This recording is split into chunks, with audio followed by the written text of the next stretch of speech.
how to prioritize moral duty of an action, universalizability and respect for persons can be applied to analyze and evaluate political actions, policies, and institutions.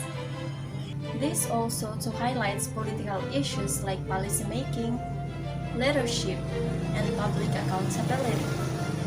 This demonstrates how universal principles can shape the process in terms of politics. Deontological ethics is a normative ethical theory that emphasizes moral duties and obligations. It focuses on the inherent rightness or wrongness of actions, regardless of its consequences. Immanuel Kant, a German philosopher, is considered the most influential figure in deontological ethics. His work, particularly the groundwork for the metaphysics of morals, provide foundation in these ethical frameworks. Kantian ethics and politics, duty and universal law. Focuses on duty, not consequences. Universality. Can this action be a universal law? Respect per person. Treat people as ends, not means.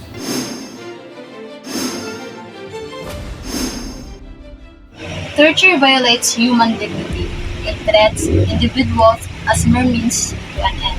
According to Amnesty International, 141 countries, 3/4 of the world, known to practice torture. Kantian ethics unequivocally condemns torture.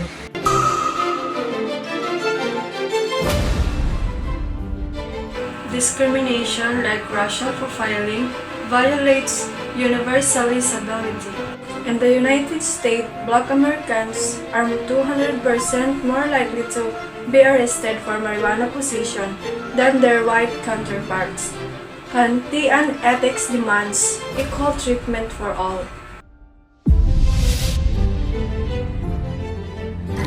In an increasingly interconnected world, surveillance cameras are everywhere. They watch our streets, our public spaces, even our homes. But this is constant monitoring raises a critical questions.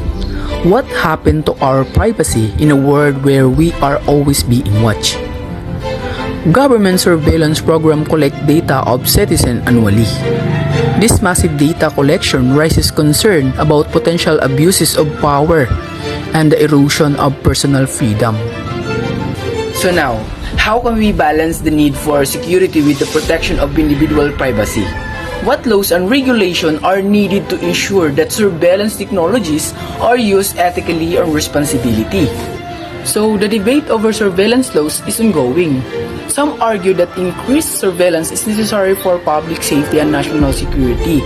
Others contend that it represents an unacceptable intrusion on our privacy and a threat to our fundamental rights.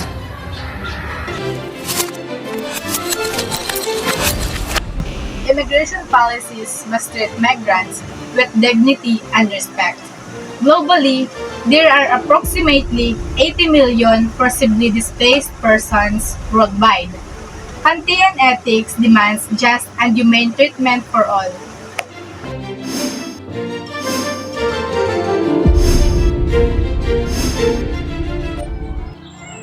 Political corruption undermines public trust and violates the duty to serve public good. Statistic.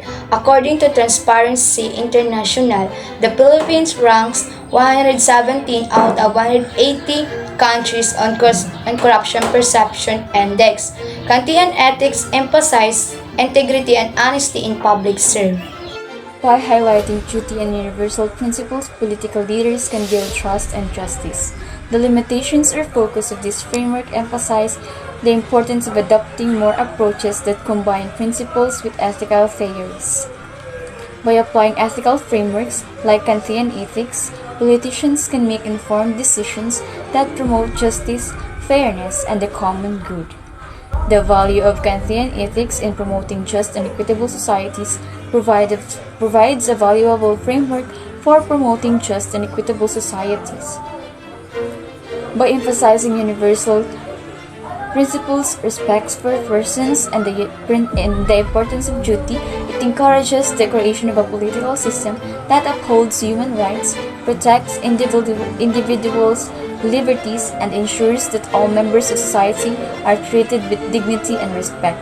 While Kantian ethics may not provide all the answers to the complex challenges facing political leaders, it offers a valuable set of principles for guiding decision-making and promoting a more just and equitable world.